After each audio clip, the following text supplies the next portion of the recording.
जब हम इस अपने वेट को, अपने इस मेटल बॉल को उठा के पोजीशन 0 से मेन पोजीशन से पॉइंट ए तक लेके जाते हैं, तो क्या हम लोग इसके ऊपर क्या कर रहे हैं, हमने इसके ऊपर एक फोर्स लगाई, जिस फोर्स की वजह से हमने इस बॉडी को 0 पॉइंट से ए पॉइंट तक लेकर गए। हम लोगों ने देखा जो मेन पोजीशन थी वहाँ पे सिर्फ वेट का एक ही कंपोनेंट था और टेंशन भी एक ही थी, तो उन दोनों ने एक दूसरे को कैंसिल आउट कर दिया। लेकिन जब पोजीशन ए पे गया तो वेट के कितने कंपोनेंट्स हो गए, 2 परपेंडिकुलर कंपोनेंट्स। एक तो वही रहा mg कोस थीटा और दूसरा mg sine theta. mg cos theta तो उसी तरह से एक्ट करेगा जिस तरह से हमारा w = mg एक्ट कर रहा था। mg कोस थीटा आ गया और जो mg साइन थीटा था वो बॉडी को टुवर्ड्स द मेन पोजीशन लेके जाने के लिए एक्ट करेगा। अब इस कंडीशन में क्या होगा, इस कंडीशन में होगा ये कि जो हमारी टेंशन होगी वो mg कोस थीटा के इफेक्ट को कैंसिल आउट कर देगी। ये दोनों एक लाइन में है ना, देखें इसका इफेक्ट नीचे को है, इसका इफेक्ट ऊपर को है, ये दोनों एक दूसरे को कैंसिल आउट कर देंगे, तो हमारे पास सिर्फ mg साइन थीटा का कंपोनेंट बच जाएगा जो बॉडी को अगेन मेन पोजीशन की तरफ मूव करवाने में हेल्प करेगा। अब जब बॉडी यहाँ से यहाँ तक गई तो इसने कुछ डिस्प्लेसमेंट कवर किया और यहाँ पे कुछ एंगल बनाया अपनी फिक्स एंड पे। इस पोजीशन से यहाँ तक जाने के लिए इसने जो एंगल बनाया इसको हमने कह दिया थीटा, ठीक है। इस तरह से जब बॉडी पोजीशन ए पे पहुँचती है तो यहाँ पे ये रुकने की बजाय, अगर तो ये इफेक्ट पूरा कैंसिल आउट हो जाता है mg साइन थीटा और कोस थीटा टी के साथ, फिर तो बॉडी यहाँ पे रहती, लेकिन हमारा mg कोस थीटा तो कैंसिल आउट हो गया, लेकिन जो साइन थीटा का इफेक्ट था वो कंटिन्यू रहा और उसने बॉडी को again towards the main position लेके आने की कोशिश की। जब ये मेन पोजीशन पे पहुँचता है तो यहाँ पे ये दोबारा से इसका इनर्शिया इसको यहाँ रुकने नहीं देता, जैसे कि हमने पिछले एग्जाम्पल में भी पढ़ा था कि इनर्शिया जो है बॉडी को अगेन जब वो मेन पोजीशन पे आता है रिस्टोरिंग फोर्स की वजह से, तो यहाँ पे रुकने की बजाय अगली एक्सट्रीम कंडीशन की तरफ जाना शुरू कर देता है। वो यहाँ से अगेन यहाँ तक मूव करना शुरू कर देगा, ठीक है। जब पॉइंट बी पे आएगा तो यहाँ आके फिर वो कुछ सेकंड के लिए रुकेगा, जिसकी वजह से इसकी वेलोसिटी यहाँ पे आके 0 हो जाएगी, ठीक है। फिर यहाँ पे अगेन ए पॉइंट वाला इफेक्ट होगा, फिर उसका वही mg साइन थीटा वाला कंपोनेंट इसको अगेन वापस इस साइड पे ले आएगा मेन पोजीशन पे। इस तरह से अपनी वाइब्रेशंस कंटिन्यू रखेगा यहाँ तक कि उसकी फोर्स जो उसके ऊपर अप्लाई की गई थी वो 0 हो जाए और उसकी बॉडी की पोजीशन जो है वो मेन पोजीशन पे आ जाए, रेस्ट में आ जाए, ठीक है। अब हम लोगों ने देखना ये है कि इस इफेक्ट को स्टडी करने के लिए हमें कौन कौन से मेन पॉइंट्स हैं जिनको हमें डिस्कस करना है, ठीक है।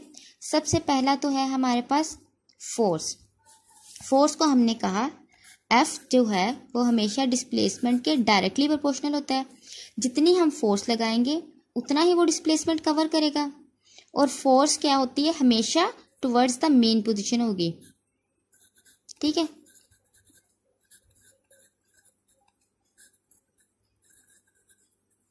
अब हमें एक चीज़ और पता होनी चाहिए, फोर्स मैक्सिमम कहाँ होगी और मिनिमम कहाँ होगी।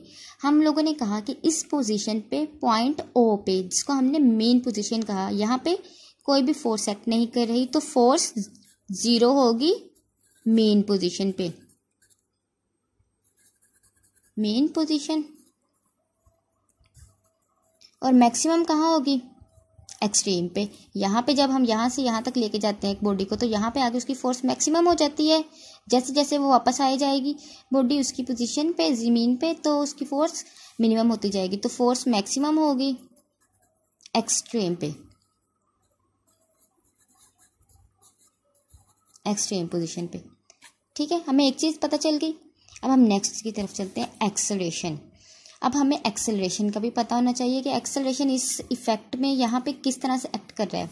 हम लोगों ने न्यूटन का सेकंड लॉ पढ़ा था, जिसको हमने कहा था F = ma। इससे हमें क्या पता चलता है कि F जो है वो a के डायरेक्टली प्रोपोर्शनल है। इसका मतलब है F जितना इंक्रीज करेगा a भी उतना ही इंक्रीज करेगा, या F जितना डिक्रीज करेगा a भी उतना ही डिक्रीज करेगा। अगर हमारी फोर्स इंक्रीज हो रही है तो इसका मतलब है एक्सेलरेशन भी इंक्रीज हो रहा है बिकॉज ये दोनों डायरेक्टली प्रोपोर्शनल है, ठीक है। तो अगर हमारी फोर्स F 0 है मेन पे, तो इसका मतलब है एक्सेलरेशन भी 0 है मेन पे, मेन पोजीशन पे।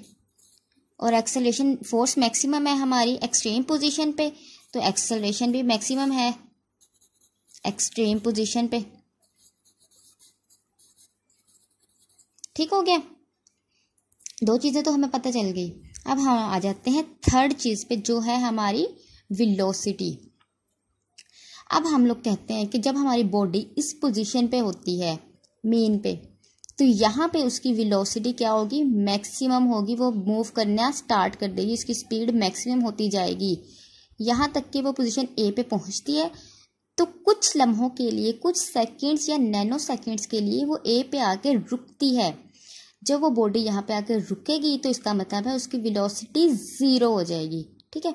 जब वो यहाँ पे आके रुक के दोबारा से वापस अपनी मेन पोजीशन की तरफ आती जाएगी, तो वैसे वैसे उसकी वेलोसिटी इंक्रीज होती जाएगी। इसी तरह से जब वो मेन पे आ गई, यहाँ से अगेन वो दूसरी साइड पे मूव करना शुरू करेगी और उसकी वेलोसिटी अगेन डिक्रीज यहाँ पे आके जब वो अगेन मूव करना शुरू करेगी, तो बी पे आके वो फिर से रुकेगी और यहाँ से बी पोजीशन पे कुछ सेकंड्स रुकने के बाद अगेन वो मेन पोजीशन की तरफ मूव करना शुरू करेगी और उसकी वेलोसिटी इंक्रीज होती जाएगी। इसका मतलब है वेलोसिटी जो है मैक्सिमम है मेन पे, मेन पोजीशन पे,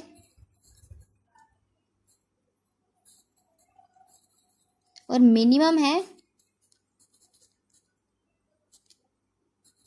एक्सट्रीम पोजीशंस पे। ये उलट हो गया ना, हमारी फोर्स और एक्सेलरेशन वाली कंडीशंस के रिवर्स कंडीशन आ गई है।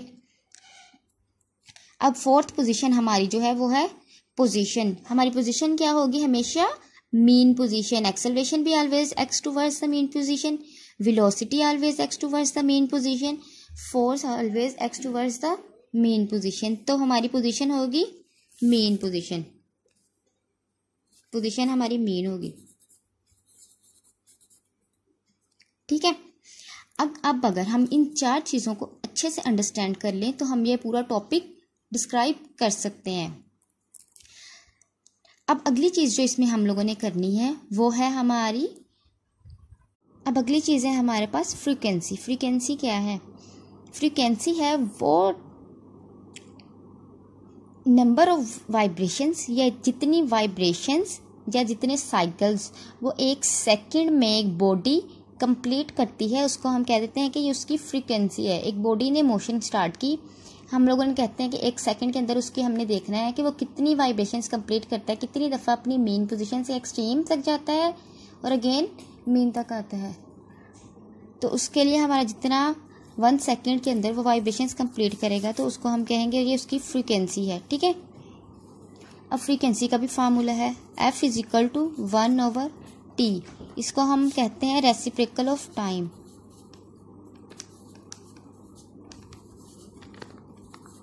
टाइम का रिवर्स है ना ये, तो इसलिए ये रेसिप्रोकल ऑफ टाइम है। जितनी उसने वाइब्रेशंस कंप्लीट की 1 सेकंड के अंदर, तो वो उसकी हम लोगों ने फ्रीक्वेंसी कह दिया। अब नेक्स्ट थिंग है एम्पलीट्यूड। एम्पलीट्यूड क्या होता है, मैक्सिमम डिस्प्लेसमेंट।